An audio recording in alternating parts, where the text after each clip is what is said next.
ಮಹಾರಾಷ್ಟ್ರದ ಪಶ್ಚಿಮ ಘಟ್ಟ ಪ್ರದೇಶದಲ್ಲಿ ವ್ಯಾಪಕವಾದ ಮಳೆ ಆಗ್ತಿರೋದ್ರಿಂದ ಅಲ್ಲಿಂದ ಗಡಿಯ ಮುಖಾಂತರ ಸಾಕಷ್ಟು ನೀರು ಹರಿದು ಬರ್ತಾ ಇರೋದ್ರಿಂದ ಕೃಷ್ಣಾ ನದಿಗೆ ಅಪಾರ ಪ್ರಮಾಣದ ನೀರು ಈಗ ಹರಿದು ಬರ್ತಾ ಇದೆ.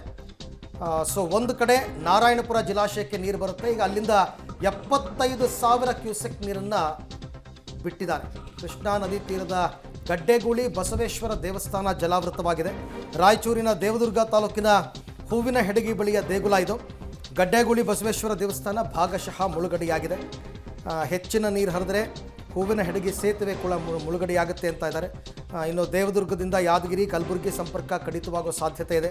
ನದಿಗೆ ಜನ ಜಾನುವಾರು ಇಳಿಯದಂತೆ ಜಿಲ್ಲಾಡಳಿತ ಎಚ್ಚರಿಕೆ ಕೊಟ್ಟಿದೆ. ನಿಮಗೆ ಮಹಾರಾಷ್ಟ್ರ ಘಟ್ಟ ಪ್ರದೇಶದಲ್ಲಿ ಮಳೆಯಾದರೆ ಸಾಮಾನ್ಯವಾಗಿ ಬೆಳಗಾವಿ ಅಲ್ಲಿಂದ ಹಿಡಿದು ರಾಯಚೂರು ತನಕ, ಅಂದರೆ ಈ ತುದಿಯಿಂದ ಆ ತುದಿ ತನಕನೂ ಬರ್ತಕ್ಕಂಥ ನದಿಗಳಿಗೆ, ಎಸ್ಪೆಷಲಿ ಕೃಷ್ಣಾ ನದಿಗೆ ವ್ಯಾಪಕವಾದ ನೀರು ಹರಿದು ಬರುತ್ತೆ. ನೋಡಿ, ಗೋಪುರ ಮಾತ್ರ ಕಾಣಿಸ್ತಾ ಇದೆ ದೇವಸ್ಥಾನದ.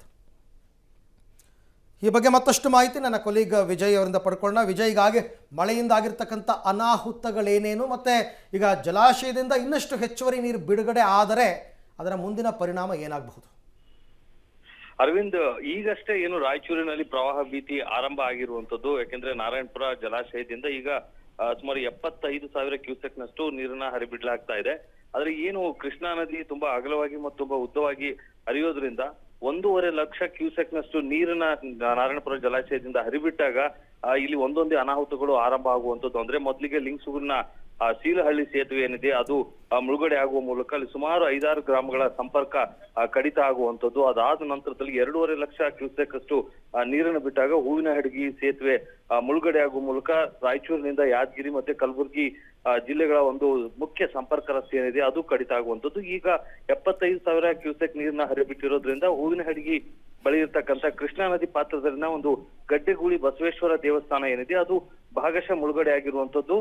ಈಗ ಸಂಪೂರ್ಣ ಕೇವಲ ಏನು ಗೋಪುರ ಮಾತ್ರ ಕಾಣ್ತಾ ಇದೆ. ಅಲ್ಲಿ ಯಾವ್ದು ರೀತಿಯ ಭಕ್ತರು ಹೋಗ್ಲಿಕ್ಕೆ ಕೂಡ ಸಾಧ್ಯ ಇಲ್ಲ ಮತ್ತು ಪೂಜೆ ಮತ್ತೆ ಯಾವ್ದು ರೀತಿಯ ಕೆಲಸಗಳು ಕೂಡ ಅಲ್ಲಿ ಆಗ್ಲಿಕ್ಕೆ ಸಾಧ್ಯ ಇಲ್ಲ. ಆದ್ರೆ ಏನು ನದಿ ಪಾತ್ರದಲ್ಲಿ ಬರ್ತಕ್ಕಂಥ ಸುಮಾರು 73 ಗ್ರಾಮಗಳಿದೆ, ಅವೆಲ್ಲವೂ ಕೂಡ ಪ್ರವಾಹ ಭೀತಿಯನ್ನ ಈ ಬಾರಿ ಎದುರಿಸುವಂತದ್ದು. ಯಾಕೆಂದ್ರೆ ಮುಂಗಾರು ಪೂರ್ವದಲ್ಲೇ ಅಬ್ಬರಿಸಿದಂತಹ ಮಳೆ ಇನ್ನೂ ಏನು ಪಶ್ಚಿಮ ಘಟ್ಟಗಳಲ್ಲಿ ಮಳೆ ಆಗ್ತಾ ಇರೋದ್ರಿಂದ ಮತ್ತು ನಾರಾಯಣಪುರ ಜಲಾಶಯಕ್ಕೆ ದಿನದಿಂದ ದಿನಕ್ಕೆ ಒಳಹರಿವು ಕೂಡ ಹೆಚ್ಚಾಗ್ತಾ ಇರೋದ್ರಿಂದ ಒಳಹರಿವಿಗೆ ಅನುಗುಣವಾಗಿ ನೀರನ್ನ ಕೃಷ್ಣಾ ನದಿಗೆ ಹೆಚ್ಚಿನ ಪ್ರಮಾಣದಲ್ಲಿ ನೀರನ್ನ ಬಿಡುವ ಸಾಧ್ಯತೆ ಇರೋದ್ರಿಂದ ಖಂಡಿತವಾಗಿ ನದಿ ಪಾತ್ರದಲ್ಲಿ ಬರ್ತಕ್ಕಂಥ ರಾಯಚೂರು, ಲಿಂಗಸಗೂರು ಮತ್ತು ದೇವದುರ್ಗ ತಾಲೂಕಿನ ಗ್ರಾಮಗಳೇನಿದೆ ಅವೆಲ್ಲವಕ್ಕೂ ಕೂಡ ಈಗ ಪ್ರವಾಹ ಭೀತಿ ಎದುರಾಗಿರುವಂತದ್ದು. ಹೀಗಾಗಿ ಜಿಲ್ಲಾಡಳಿತ ನದಿ ಪಾತ್ರಕ್ಕೆ ತೆರಳದಂತೆ ಪ್ರತಿನಿತ್ಯ ಕೂಡ ಮುನ್ನೆಚ್ಚರಿಕೆಯನ್ನ ನೀಡ್ತಾ ಇದೆ. ಅಧಿಕಾರಿಗಳು ಕೂಡ ಸೇತುವೆಗಳ ಹತ್ರ ವಿಸಿಟ್ ಮಾಡ್ತಾ ಇರುವಂತದ್ದು ನಡೀತಾ ಇದೆ ಅರವಿಂದ್. ಹೀಗಾಗಿ ಸೇತುವೆಗಳು ಮತ್ತು ಏನು ನದಿ ಪಾತ್ರದ ಗ್ರಾಮಗಳ ಜನ ಮುನ್ನೆಚ್ಚರಿಕೆಯನ್ನು ವಹಿಸಬೇಕಾದಂತ ಅಗತ್ಯ ಇದೆ. ಥ್ಯಾಂಕ್ ಯು ವಿಜಯ್, ತಮ್ಮ ಎಲ್ಲ ಮಾಹಿತಿಗಾಗಿ. ಪ್ರತಿ ವರ್ಷ ಈ ಸಮಸ್ಯೆ ಅಂದರೆ ನಿಮಗೆ ನಾರಾಯಣಪುರ ಜಲಾಶಯದಿಂದ 1.5 ಲಕ್ಷ ಕ್ಯೂಸೆಕ್ ನೀರು ಬಿಟ್ಟರೂ ಕೂಡ